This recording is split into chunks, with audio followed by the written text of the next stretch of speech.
এদেরকে দোষ দিব না, এই দায়ভার আপনার নিশ্চয় আপনাকে নিতে হবে।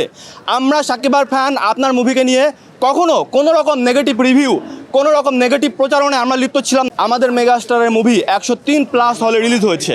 তো আসলে এইসব বটগিরি, এইসব গুপ্তচরগিরি করে মেগাস্টারকে থামানো যাবে। আমাদের আছে মেগাস্টার, আমাদের আছে মেগাস্টার, আমাদের আছে মেগাস্টার।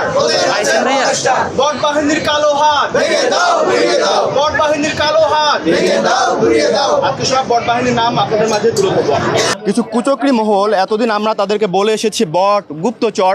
তো আমি আজকে আপনাদেরকে কিছু প্রমাণ দেখাবো যারা স্পষ্টভাবে চাইছে রক স্টারকে কীভাবে দমানো যায়। তারা ডিরেক্টলি দেখুন, আমরা যারা সাকিব ভাইয়ের ফ্যান আছি, আমরা আজ যাই করি না কেন, আপনারা দেখবেন আমরা কখনোই কোনো মুভিকে নিয়ে কোনো রকম নেগেটিভ রিভিউ অথবা নেগেটিভ কোনো কিছু আমরা লেখালেখি করি না, কারণ আমরা জানি প্রত্যেকটা মুভি বানাতে কতটা কষ্ট হয়। কিন্তু আমি স্পষ্টভাবে একজন অভিনেতার নাম বলতে চাই, আফরান নিশোর। দেখেন এই যে আমি এখানে, দেখেন আমি আপনাদেরকে কয়টা ক্লিপ দেখাতে চাই। এই যে এর নাম হচ্ছে আরফান প্রিন্স, এ হলো আফরান নিশোর একদম মনে করেন বলা যায় যে পিএ। এই দেখেন কীভাবে রকস্টার নিয়ে নেগেটিভ রিভিউগুলা দেখেন। এই যে এটা হচ্ছে ওদের গ্রুপ, এই যে এর নাম এমডি সোহেল রানা। ডিরেক্ট রকস্টারের নেগেটিভ রিভিউগুলো এরা প্রচার করতেছে। এই দেখেন নেগেটিভ রিভিউগুলা। এই যে পেজের নাম এদের হচ্ছে, এই গ্রুপটার নাম হচ্ছে কাউন্টার গ্রুপ, এবং এদের লিডার হচ্ছে, লিডারের নাম হচ্ছে আফরান প্রিন্স। এ হচ্ছে আফরান নিশোর মানে একদম মানে কি বলবো, পুরো কাছের লোক। আমি এদেরকে দোষ দিব না, এই দায়ভার আফরান নিশো আপনাকে নিতে হবে। আমরা সাকিবার ফ্যান, আপনার মুভিকে নিয়ে কখনো কোনো রকম নেগেটিভ রিভিউ, কোনো রকম নেগেটিভ প্রচারণায় আমরা লিপ্ত ছিলাম না। হ্যাঁ, আলোচনা সমালোচনা আমরা করি, এটা একটা স্টারকে নিয়ে হবেই।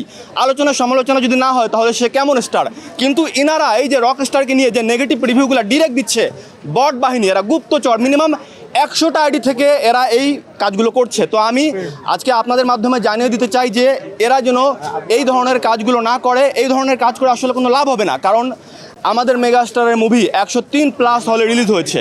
তো আসলে এইসব বটগিরি, এইসব গুপ্তচরগিরি করে মেগাস্টারকে থামানো যাবে না। যদি থামানো যেত তাহলে আজকে দীর্ঘ 27 বছর প্লাস ক্যারিয়ার সে কিন্তু করতে পারতো না। যাদের বিষয়ে অভিযোগ, তাদের বিষয়ে কোনো পদক্ষেপ আপনারা নিচ্ছেন কিনা বা সামনে নেবেন কিনা? আমরা ভাইয়া দেখেন, ওরা যেরকম, আমরা যদি ওরকম হই তাহলে ওদের আর আমাদের মধ্যে পার্থক্য কি? আমরা হলাম মেগাস্টারের ফ্যান। স্টাইল হোক রুচিশীল, পরিচয় হোক রাজকীয়, e commerce platform palace of classy, যেখানে ফ্যাশন মেলে আত্মবিশ্বাসে। শীতের হুডি হোক বা গরমের আরাম, আমরা আছি আপনার পাশে। 100% অরিজিনাল প্রোডাক্ট, দেশের যে কোনো প্রান্তে ফ্রি হোম ডেলিভারি। অর্ডার করতে ইনবক্স করুন এখনই। Palace of classy, B classy, be confident.